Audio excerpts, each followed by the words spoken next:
தமிழ்நாட்டில் இருக்கிற நம்ம யாருக்குமே ஓட்டு போடுற உரிமையே இல்லைன்னு சொன்ன உங்கள் பேரை அதில் இன்க்ளூட் பண்ணாமல் செய்கிறதுக்கு என்னென்ன வேலைகள் செய்யணுமோ, என்னென்ன தில்லுமுள்ளு வேலைகள் செய்யணுமோ, டிவிகே தோழர்களுக்கு அந்த ஃபார்ம் கிடைக்க மாட்டேங்குது. ஓட்டு போடுற அந்த உரிமையே இல்லாத மாதிரி ஒரு நிலைமை. ஒருத்தர் விடாமல் இந்த ஒரே மாதத்துக்குள்ளே எப்படி எல்லாருக்குமே அந்த மைடியர் டிவிகே தோழர்களே, மைடியர் ஜென்சி படை பலமே, எல்லாருக்கும் வணக்கம். இந்திய அரசியல் சாசனம் நம்ம தமிழ்நாட்டில் இருக்கிற எல்லாருக்குமே கொடுத்துருக்கிற உரிமையில் ரொம்ப ரொம்ப முக்கியமானது ஓட்டிங் ரைட், வாக்குரிமை. ஒரு மனுஷன் உயிரோடு இருக்கான்றதுக்கு அடையாளமாக இருக்கிறதுல அவனோட ஓட்டுரிமை ரொம்ப முக்கியம். அதனால தான் voting is not only our right but also our life. ஒரு முக்கியமான விஷயத்தை பற்றி இப்போ நான் உங்ககிட்ட ஷேர் பண்ண போகிறேன். இது நான் ஃபஸ்ட்டு கேள்விப்பட்ட உடனே எனக்கே ரொம்ப ஷாக்கிங்காக தான் இருந்தது. இப்போ நான் பேசிகிட்டு இருக்கிற இந்த நேரத்தில் தமிழ்நாட்டில் இருக்கிற நம்ம யாருக்குமே ஓட்டு போடுற உரிமையே இல்லைன்னு சொன்னால் நம்புவீங்களா? நான் நீங்கள் உட்பட யாருக்குமே அது இல்லை. நான் பயமுறுத்துறேன்னு நினைக்காதீங்க, அதுதான் நிஜமும் கூட. கொஞ்சம் ஏமாந்தால் நம்மளை மாதிரியே இன்னும் லட்சக்கணக்கான பேருக்கும் இதே நிலைமை தான். ஓட்டு போடுற அந்த உரிமையே இல்லாத மாதிரி ஒரு நிலைமை வந்தாலும் வரலாம். இதுக்கு மெயின் ரீசன் அந்த எஸ்ஐஆர், ஸ்பெஷல் இன்டென்சிவ் ரிவிஷன், சிறப்பு தீவிர திருத்தம். இப்போது இந்த எஸ்ஐஆர் நம்ம தமிழ்நாட்டில் எப்படி ஒர்க் ஆக போகுது? கடந்த ஜனவரி மாதம் எடுத்த அந்த கணக்கெடுப்பில் 6,36,00,000 வாக்காளர்கள் நம்ம தமிழ்நாட்டில் இருக்கிறாங்க. ஆனால் அவங்க யாருக்குமே இந்த ஓட்டு போடுற உரிமையே இல்லை. அந்த பிஎல்ஓன்னு சொல்லுவாங்க, பூத் லெவல் ஆஃபீஸர்ஸ், வாக்குச்சாவடி நிலை அலுவலர். அவங்க தான் வீடு வீடாக போய் அந்த ஃபார்மை கொடுப்பாங்க. அதை நம்ம ஃபில்அப் பண்ணி கொடுக்கணும். அதை தேர்தல் ஆணையம் அதை எடுத்துகிட்டு போய் அதை ஸ்க்ரூட்டினைஸ் பண்ணி அது எல்லாமே கரெக்டாக இருக்கான்னு செக் பண்ணி பார்த்ததுக்கப்புறம் அந்த வாக்காளர் பட்டியலை வெளியிடுவாங்க. அந்த வாக்காளர் பட்டியலில் நம்ம பேர் இருக்கணும், அப்போ தான் நம்மளால் ஓட்டு போட முடியும். அந்த புது பட்டியல் வர்ற வரைக்கும் நம்ம வாக்காளர்களான்றது அது உறுதியே செய்ய முடியாது. இன்கேஸ் அந்த புது பட்டியலில் நம்ம பேர் இல்லைன்னா அது ஒரு தனி ப்ராசஸ், அது ஒரு தனி ஃபார்ம், அது ஒரு தனி கிளைம்ன்ற மாதிரி அது ஒரு வேறு வேலை.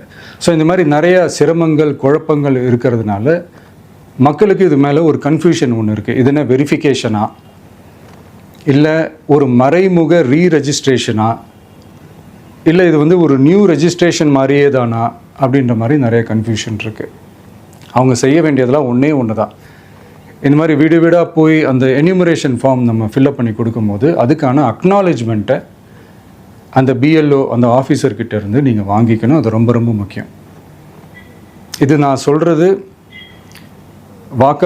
வாக்காளர் பட்டியலில் ஆல்ரெடி உங்கள் பேர் இருக்கிறவங்களுக்கு நான் சொல்கிறேன்.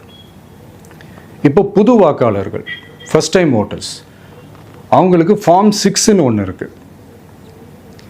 அதை நீங்கள் ஃபில்அப் பண்ணி நீங்கள் உங்கள் ஏரியாவில் இருக்கிற சம்மந்தப்பட்ட அந்த உங்கள் அலுவலகத்தில் நீங்கள் டைரெக்டாகவும் சப்மிட் பண்ணலாம், இல்லை நீங்கள் ஆன்லைன்லேயும் சப்மிட் பண்ணலாம். அப்படி ஆன்லைனில் நீங்கள் சப்மிட் பண்ணிங்கன்னா அதுக்கான ஸ்க்ரீன்ஷாட்டை எடுத்து வச்சுக்கோங்க. ஃபோனில் மெசேஜ் வரும், அதை சேவ் பண்ணி வச்சுக்கோங்க. அப்ராடில் இருக்கிறவங்க கூட அந்த எஸ்ஐஆர் ஃபார்மை டவுன்லோட் பண்ணி நீங்கள் அதை ஃபில்அப் பண்ணி சப்மிட் பண்ணலாம். அதுக்கான அக்னாலேஜ்மெண்ட்டை வாங்கி வச்சுக்கோங்க. ரொம்ப முக்கியமாக உங்களோட பிஎல்ஓ அந்த ஆஃபீஸர் யாருன்னு தெரிஞ்சு வச்சுக்கோங்க. இந்த தேர்தல் ஆணையம் அந்த வெப்சைட்டில் போனீங்கன்னா அந்த பர்டிகுலர் பிஎல்ஓ ஆஃபீஸரோட ஃபோன் நம்பர் கூட நீங்கள் எடுத்து வச்சுக்கலாம். இன்கேஸ் உங்களை யாரையும் ரீச் பண்ணலை இல்லை உங்களுக்கு அந்த ஃபார்ம் கிடைக்கல அப்படின்னா நீங்கள் அவரை காண்டாக்ட் பண்ணி அந்த ஃபார்மை வாங்கி நீங்கள் ஃபில்அப் பண்ணி நீங்கள் சப்மிட் பண்ணலாம். ரொம்ப முக்கியமாக அதுக்கான அக்னாலேஜ்மெண்ட்டை வாங்கி வச்சுக்கோங்க.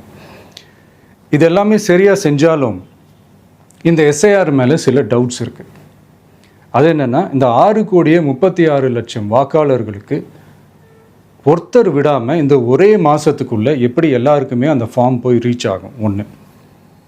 ரெண்டாவது, நீங்கள் வரும்போது வீட்டை பூட்டிட்டு வேலைக்கு போயிட்டு என்ன பண்ணுறது? இப்போ நீங்கள் வருவீங்கன்றதுக்காக வேலையெல்லாம் விட்டுட்டு வீட்டுக்குள்ளேயே உட்காந்துட்ருக்கணுமா?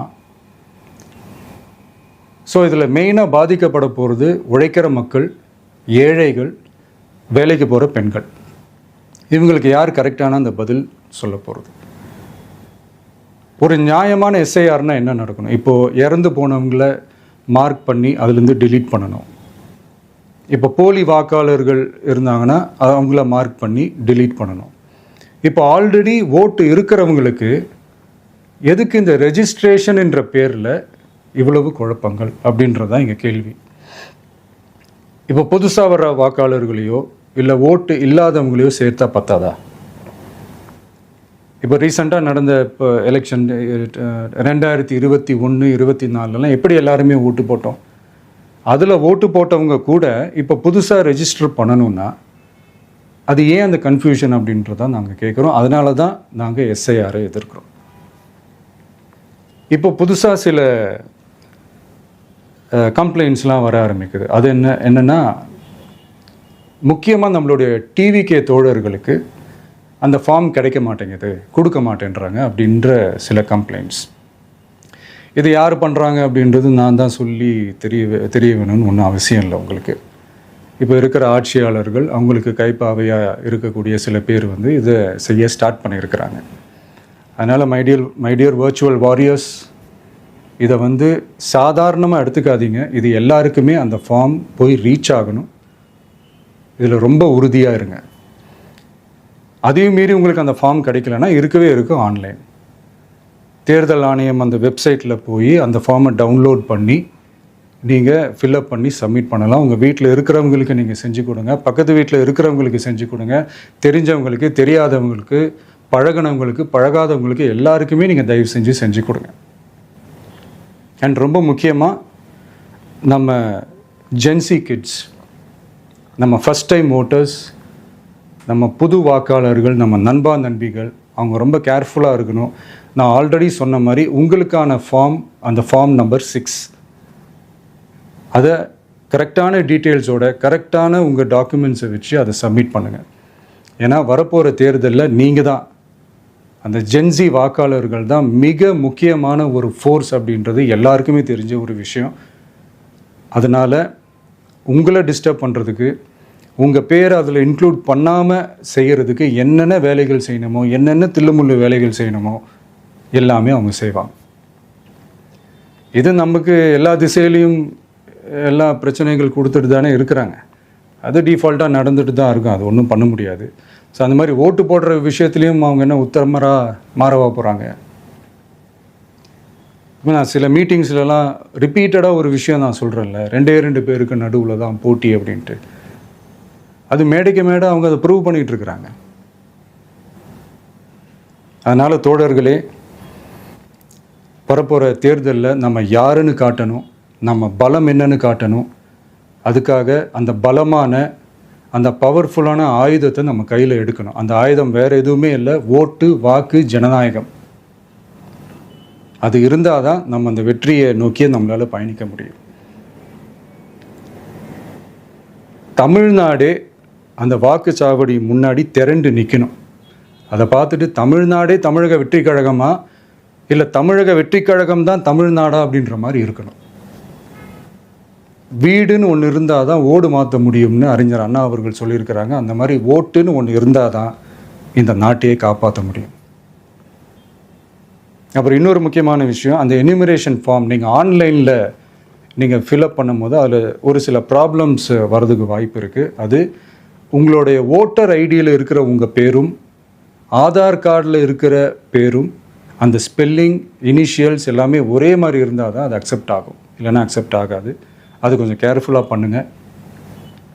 அது கொஞ்சம் யூசர் ஃப்ரெண்ட்லியாக இருக்கலாமேன்னு கேட்டதுக்கு அதெல்லாம் முடியாது, அதுக்கெல்லாம் வாய்ப்பு இல்லை, அதுக்கெல்லாம் ஆளுங்க இல்லை, பண்ண முடியாதுன்னு ரிப்ளை பண்ணிட்டாங்க. ஸோ அதனால் மைடியர் டிவிகே தோழர்களே, மைடியர் ஜென்சி படை பலமே, உஷாராக இருங்க, கான்ஃபிடெண்ட்டாக இருங்க. நல்லதே நடக்கும், வெற்றி நிச்சயம். மீண்டும் சந்திக்கும் வரை நன்றி, வணக்கம்.